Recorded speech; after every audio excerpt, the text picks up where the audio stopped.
Pagi, Bu. Baik. Assalamualaikum warahmatullahi wabarakatuh. Waalaikumsalam warahmatullahi wabarakatuh. Bagaimana nih kabarnya hari ini? Baik, Bu. Alhamdulillah. Eh, Siapa ketuanya di kelas ini? Saya, Bu. Oke, boleh dipimpin berdoa ya? Ya, Bu. Persiapan berdoa dimulai. Berdoa tak pernah usai. Oke, sebelum memulai pembelajaran hari ini, Ibu mau presentasi terlebih dahulu ya? Ya. Oke, yang pertama Anin. Hadir, Bu. Bara. Hadir. Citra. Citra izin, Bu. Sakit soalnya. Oke, sudah berapa hari sakitnya? Baru sekarang, Bu. Oke. Doni. Hadir. Rahma. Hadir. Zia. Hadir, Bu. Mia. Hadir. Oke, berarti yang nggak masuk Citra saja ya? Iya, Bu. Oke, baik. Oke, sesuai yang Ibu katakan Ibu kemarin pada pertemuan sebelumnya, hari ini kita akan membahas terkait apa? Teks berita. Oke, ini mau terlebih dahulu ya. Kelihatan semuanya dari belakang? Kelihatan, Bu. Oke, hari ini kita akan belajar terkait teks berita. Sebelum masuk ke materi, Ibu mau tanya dulu nih. Sudah selama 1 minggu ini, kalian sudah membaca berapa banyak berita? Banyak, Bu. Apa saja kalau boleh tahu? Berita mengenai perselingkuhan, Bu. Terus ada berita mengenai bensin yang dioplos. Ada juga berita tentang korupsi, Bu. Oke, ada berita terkait perselingkuhan, ada berita terkait bensin dan korupsi. Sekarang ibu ingin bertanya, kenapa teks-teks tersebut bisa dikatakan teks berita? Karena memuat informasi, Bu. Oke, benar. Oke. Jadi langsung saja ya ke definisi dari teks berita itu sendiri ya, benar. Seperti yang dikatakan oleh teman kalian tadi, karena memuat informasi. Jadi teks berita itu adalah teks yang berisi informasi yang masih hangat untuk diperbincangkan di masyarakat yang bersifat faktual dan aktual. Kalau sekarang Ibu mau tanya, faktual itu apa? Sesuai dengan keadaan. Fakta. Ya, kenyataan. Kan tadi sudah ada berita tentang perempuan, terus bensin oplosan, dan korupsi ya. Berita-berita tersebut termasuk berita faktual karena sudah divalidasi oleh pihak terkait bahwa berita tersebut memang benar adanya. Contoh terkait berita perselingkuhan antara Jumri dan Dehyun ya. Nah, itu kan kemarin sudah divalidasi oleh pihak Jumrinya bahwa memang benar adanya terkait perselingkuhan. Dan aktual itu apa? Tidak tahu, Bu. Aktual masih hangat dan sesuai dengan fakta. Ya, nah, jadi berita-berita tersebut disampaikan melalui berbagai media ya. Nah, kalau boleh tahu, kalian tahu berita-berita tersebut dari mana? Dari radio ada, dari handphone ada, maupun dari televisi, Bu. Oke, kebanyakan media digital ya? Iya, Bu. Padahal dalam penyampaian teks berita itu banyak sekali media yang bisa digunakan. Nah, di sini ada surat kabar, televisi, radio, dan internet. Nah, sekarang Ibu membawa contoh ini, membawa contoh dari media cetak, yakni surat kabar. Bisa dilihat ya? Bisa. Nah, di sini kan sudah disajikan banyak berita. Jadi dalam penyampaian teks berita itu bisa menggunakan media digital maupun media cetak. Media cetak bisa lewat surat kabar, lembaran, dan sebagainya. Lanjut, kita masuk ke fungsi teks berita. Nah, bisa dibaca. Fungsi teks berita ada berapa? Ada 4, Bu. menyampaikan informasi terkini. Menyampaikan informasi terkini, benar sekali. Seperti contoh yang sudah kalian sebutkan tadi. Karena tadi kan mengatakan salah satu contoh dari teks berita kan teks berita terkait berita bensin oplosan ya. Nah, Ya. itu kan teks tersebut menyampaikan informasi terkini bahwa saat ini sedang ramai diperbincangkan bahwa di sekitar kita banyak terjadi bensin oplosan yang isunya menimbulkan kerusakan pada sepeda motor. Yang kedua apa? Menambah wawasan. Nah, menambah wawasan. Dari berita tersebut kita bisa tahu jika bensin oplosan tersebut berbahaya dan tidak baik bagi kendaraan bermotor. Yang ketiga, Mengedukasi dan memberi hiburan. mengedukasi dan memberi hiburan. Mengedukasi artinya memberikan pemahaman lebih kepada kita bahwa yang disampaikan penulis dalam berita tersebut pastinya memiliki nilai atau ilmu baru yang bisa kita serap. Salah satu contohnya tadi yang kasus perselingkuhan tadi, di kasus perselingkuhan Jule. Dari situ kan kita bisa tahu bahwa mau bagaimanapun perselingkuhan itu tidak diperbolehkan. Dan yang terakhir, Membentuk opini publik. membentuk opini publik, benar. Nah, yang paling menimbulkan banyak opini publik itu biasanya berita yang ramai dan banyak itu ya, banyak yang suka ya. Ya. Kalian paling suka apa? Perselingkuhan, Bu. Oh iya, perselingkuhan. Oke, yang Juli tadi ya. Nah, dari kasusnya Juli tadi kan pasti menimbulkan banyak opini ya. Iya. Misal tadi kan dalam berita tersebut disampaikan bahwa Juli melakukan perselingkuhan karena ada satu hal yang memicu. Nah, tapi ada juga yang beropini mau bagaimanapun perselingkuhan tidak diperbolehkan. Nah, dari situ kan kayak ada pihak pro dan kontra. Artinya berita tersebut telah menimbulkan banyak opini publik. Dan selain itu ketika membaca berita tersebut pasti banyak orang yang berasumsi, kan menimbulkan asumsi baru. Ada yang mengatakan, oh mungkin Julia berselingkuh karena pendapatannya lebih besar dari suaminya atau pendapatan suaminya lebih kecil dari dia. Ada lagi yang mengatakan mungkin karena dia terkena baby blues karena mengurus 3 anak. Ada yang mengatakan ya jelas lah, jadi Julia capek pasti, jadi dia selingkuh. Ada yang mengatakan begitu juga. Nah, itu kan menimbulkan banyak opini publik ya. Jadi itu termasuk dari fungsi teks berita, yakni membentuk opini publik. Oke, selanjutnya ke struktur teks berita. Nah, di sini ada berapa strukturnya? Ada 3. Ada kepala berita, tubuh berita, dan ekor berita. Nah, yang pertama ada kepala berita. Kepala berita ini berisi informasi terpenting dari teks berita tersebut. Nah, informasi terpenting ini biasanya apa saja? Ada yang tahu? Ada 5W1H. Ya, benar. Informasi terpenting dalam teks berita ini bisa diketahui dengan menggunakan rumus 5W1H atau menggunakan unsur adik Simba. Adik Simba ini apa? 5W1H, Bu. Iya, sama saja. A, apa, di mana, kenapa, siapa, mengapa, dan bagaimana. Jadi ketika kita membaca teks berita, pasti di kepala berita itu disajikan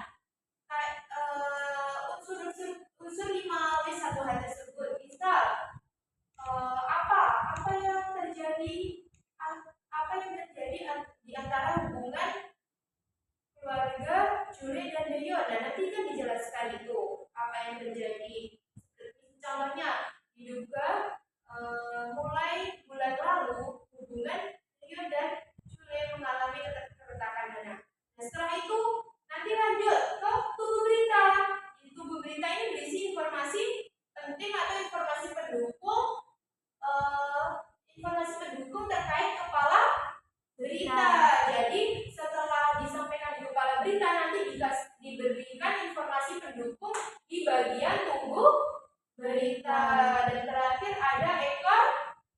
berita, Ekor Bu. berita. Ekor berita ini berisi apa saja? Berisi informasi yang kurang penting atau informasi Ya, tambahan. benar. Informasi kurang penting. Informasi kurang penting ini maksudnya bagaimana? Informasi yang berisi opini atau opini penulis terkait berita tersebut. Tadi kan seperti contoh yang Ibu sampaikan terkait berita perselingkuhan Jule dan Milion. Tadi kan penulis berita mengatakan mau bagaimanapun perselingkuhan tetap tidak dihalalkan. Nah, itu kan termasuk opini dari penulis. Jadi banyak beberapa opini-opini itu nanti bisa disampaikan di akhir berita atau di bagian ekor berita. Sampai sini bisa dipahami? Bisa. Oke, lanjut ya. Nah, ini tadi unsur berita. Nah, sekarang kita masuk ke jenis-jenis teks berita. Ada berapa di sini? Ada 5, Bu. Ada 5. Yang pertama ada Berita langsung berita atau straight news. langsung. Iya, benar. Berita langsung ini apa? Berita yang proses peliputannya tidak lebih dari 1 atau 2 hari, Bu. Iya, berita yang proses peliputannya tidak lebih dari 1 atau 2 hari. Jadi berita langsung ini biasanya jarak disampaikannya itu sesaat setelah kejadian. Contoh ya ini, contoh berita mudik. Nah, kan kalian pasti pernah melihat ya, wartawan yang menyampaikan berita terkait mudik itu kan biasanya langsung menyampaikan dari TKP, dari tempat kejadian perkara atau dari misalnya di dekat tol, di jalan raya, di pokoknya secara langsung itu termasuk berita langsung. Selanjutnya ada berita investigasi. Nah, menarik ini, berita investigasi. Kalian berita investigasi apa yang paling kalian ingat? Tentang mutilasi, Bu. Oh, tentang mutilasi. Oh iya, benar. Boleh tentang mutilasi. Nah, kenapa berita terkait mutilasi tersebut termasuk berita investigasi? Karena telah banyak melakukan penyelidikan. Jadi dalam satu berita itu terdapat banyak penyelidikan. Kalau yang berita langsung tadi kan sekali pelaporan sudah selesai ya. Nah, kalau berita investigasi ini tidak. Jadi ada sistemnya. Jadi misal hari Senin ini dilaporkan bahwa terjadi kasus mutilasi. Setelah itu hari Rabu dilaporkan lagi terkait penangkapan pelaku. Terus hari setelahnya lagi dilaporkan terkait bagaimana pelaku tersebut membunuh korban. Nah, itu termasuk berita investigasi karena telah melalui penyelidikan. Yang ketiga ada berita opini. Berita opini ini berita yang berisi informasi mengenai ide, pemikiran, kreativitas, atau komentar mengenai suatu hal yang terjadi. Nah, contohnya ini berita kemarin yang terkait kasus narkoba Ahmad Zoni, itu kan ada beberapa psikologi yang memberikan opini terkait kasus tersebut. Itu menunjukkan bahwa berita tersebut termasuk berita opini. Karena apa? Karena dari pihak terkait, dari pihak-pihak yang lebih berpengalaman terkait hal tersebut itu ikut angkat suara. Dan kemarin yang diliputkan, yang diwawancaraikan psikolognya. Jadi berita tersebut termasuk berita opini karena langsung dari psikolog tersebut menyampaikan pendapatnya atau opininya terkait kasus Ahmad Zoni tersebut. Yang keempat ada berita interpretatif. Apa ini berita interpretatif? Berita yang dikembangkan melalui pendapat atau penilaian wartawan itu sendiri. Nah, Ibu mau tanya nih, kalian pernah tidak melihat berita terkait review tempat, misal di kebun binatang Surabaya begini atau gimana gitu, pernah nggak? Pernah, Bu. Nah, biasanya kan wartawan seperti mempromosikan ya. Nah, itu termasuk berita interpretatif. Pada banyak contohnya ini, ketika wartawan mengatakan tempat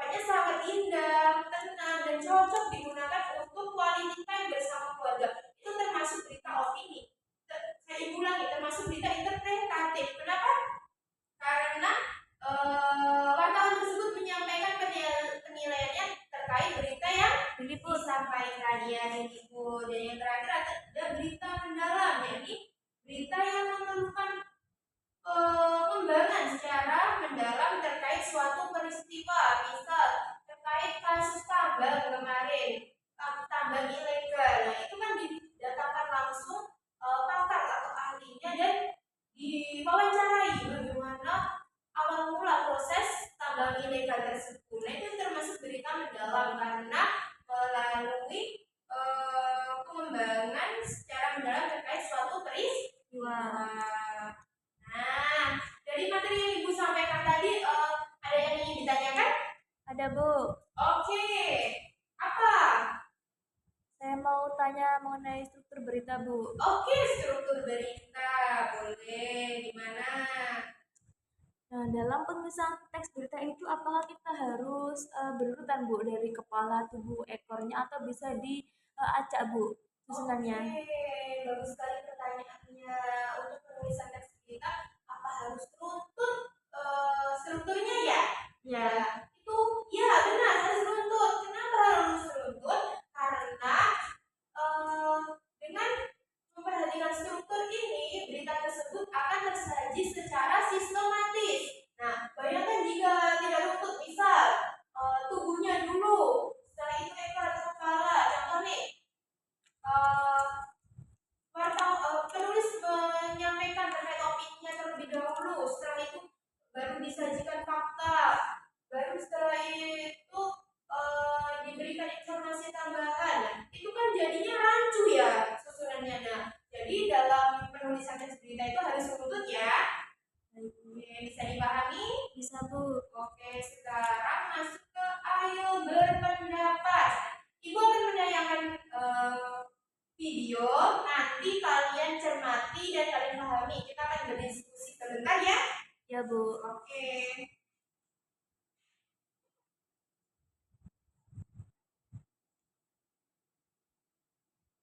Panjang perayaan Natal dan Tahun Baru membuat arus lalu lintas di jalur arteri Karawang mengalami kepadatan hingga 8 km.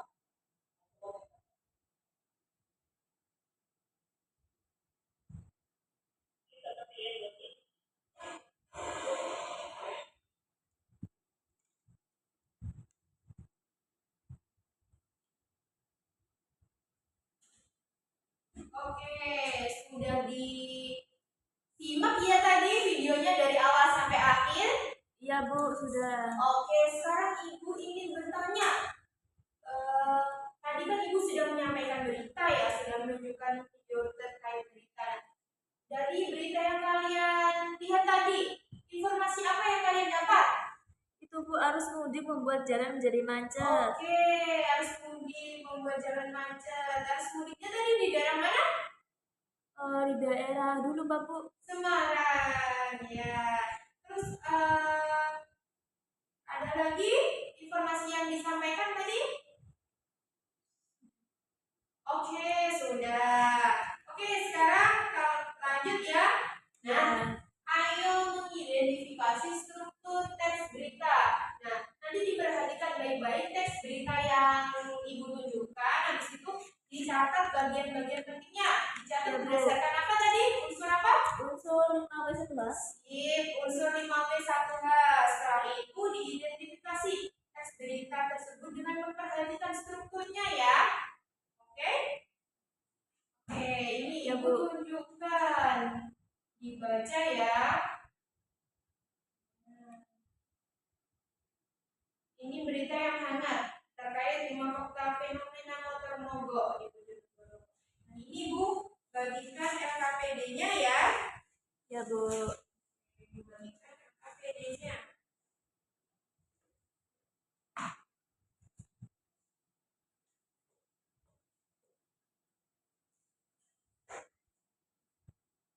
Kalau sudah boleh dikumpulkan ya. Ya, Bu.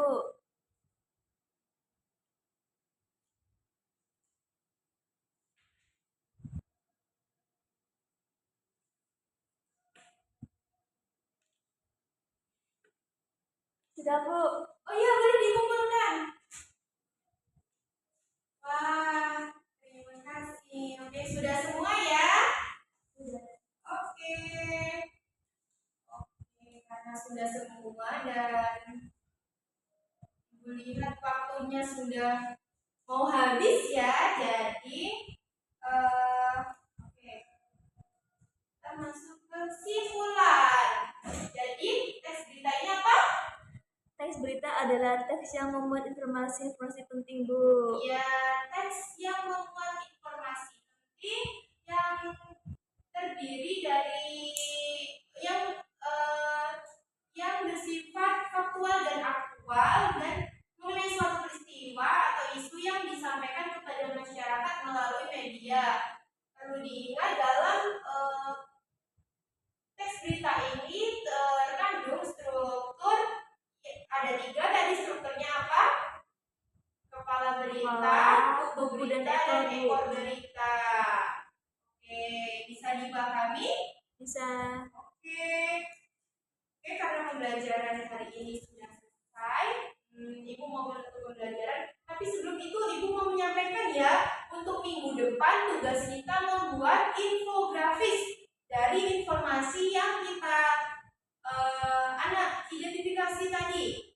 Jadi informasi-informasi yang sudah kalian tulis tadi, minggu depan Ibu minta kalian buat menjadi sebuah infografis. Setelah itu dikumpulkan. Nah, nanti dari Ibu atau dari Bapak Ibu guru yang lain akan memilih infografis terbaik. Setelah itu akan ditempelkan ke mading. Jadi dikerjakan dengan maksimal dan serius ya. Ya, Bu. Oke, sekarang kita tutup pembelajaran hari ini. Oh, tapi sebelum itu Ibu mau minta refleksi dari satu anak dulu, dari Zia. Ya, Bu. Jadi untuk refleksi pembelajaran hari ini itu kita lebih paham mengenai apa itu berita. Kemudian bagian-bagian penting dari berita itu ada apa saja seperti struktur yang Ibu sampaikan tadi, Bu, seperti itu. Baik, bagus sekali. Beri tepuk tangan dulu pada Zia. Oke, sekarang boleh disiapkan untuk berdoa. Persiapan berdoa dimulai.